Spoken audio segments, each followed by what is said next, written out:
নমস্কার। আমি জ্যোতিষতন্ত্র পি কুমার বলছি মন্ত্রের যন্ত্র থেকে। আমি পুরাণ সমগ্র অর্থাৎ ব্রহ্ম পুরাণ নিয়ে আলোচনা করছি। যদি আপনারা এই মন্ত্রের যন্ত্রের অজানা কথা সাবস্ক্রাইব, শেয়ার এবং লাইক করেন, তাহলে এই অজানা কথা কিন্তু অনেক মানুষের হাতে পৌঁছে যেতে পারে। আমি ব্রহ্মপুরাণ থেকে বলছি। সুত ভাষ্য এই সব বিষয়ে জানতে পেরে নৈমিষারণ্যবাসী ঋষিগণ আকুল নয়নে সুতের দিকে তাকালেন। তারা সুতকে অনুরোধ করে বললেন, তুমি সুত বংশীয়, তুমি ব্যাসদেবের কাছ থেকে সবকিছুই প্রত্যক্ষভাবে জেনেছ। এই ক্ষণে তুমি নিখিল ভুবনের লোক চরিত্র বর্ণনা করো। আমরা জানতে ইচ্ছে করি কোন ঋষি কোন কোন বংশের ধারক। জানতে ইচ্ছে করি প্রজাপতি ব্রহ্মা কিভাবে তার পুবর্তন ঋষিদের সৃষ্টি করেছিলেন।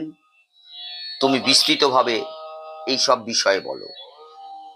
সাধুশ্রেষ্ঠ রোমশনকে তারা বারবার এই রূপে অনুরোধ করতে থাকায় তিনি অনুপূর্বিক বিস্তারিতভাবে সব ঘটনার বর্ণনা করতে লাগলেন। আপনাদের জিজ্ঞাসিত যে পুরাণের কথা আমি বলবো তা দিব্য, সুললিত, পাপনাশক, বিচিত্র, অনেকার্থক এবং শ্রুতি সম্মত।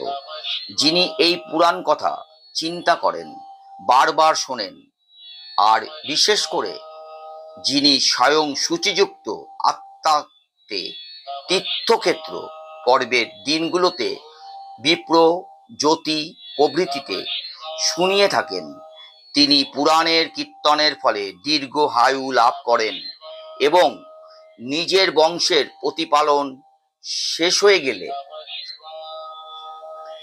স্বর্গলোকে পূজিত হয়ে থাকেন। এখন আমি ঠিক যেমনটি শুনেছি, তোমরা শব্দ প্রয়োগ করে বিস্তারিতভাবে স্থির কীর্তি সমর্থ পুণ্যবান ব্যক্তিদের চরিত্র কীর্তন করব। তাদের সেই কীর্তিত চরিত্র সমস্ত শত্রুনাশক, স্বর্গের হেতু, সকলের কীর্তি যশ আয়ুবদ্ধ। আপনারা মনোযোগ সহকারে আমার এই মুখ স্মৃতি এবং কথা শ্রবণ করুন। পুরাণে 5টি লক্ষণ, যথা সৃষ্টি, প্রতিসৃষ্টি, বংশ, মন্বন্তর ও বংশানুচরিত। এই পঞ্চ লক্ষণযুক্ত অল্পকাল থেকেই পবিত্র বেদসম্মত হলো ব্রহ্মাণ্ড পুরাণ। আমি তাই কীর্তন করব, মানে বলবো, ইতিপূর্বে সৃষ্টি, প্রলয়, স্থিতি, উৎপত্তি এবং প্রক্রিয়া নামে প্রথম পাদ, ক্রিয়াবস্তু, পরিগ্রহ, ধর্মযজ্ঞ, যশ এবং আয়ুবদ্ধ ও পাগানাশক অনুসঙ্গ, উপদাঘাত এবং উপসংহার নামে 4টি পাদ সংক্ষেপে উল্লেখ। এখন তাই আবার ক্রম অনুসারে বিস্তারিতভাবে বলবো।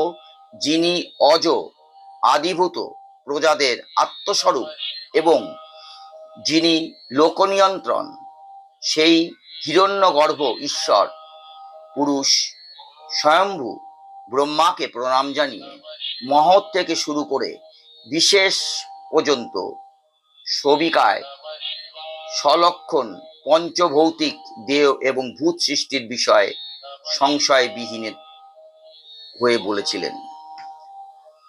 আমি পরবর্তীকালে আবার ব্রহ্মাণ্ড পুরাণ নিয়ে আসব,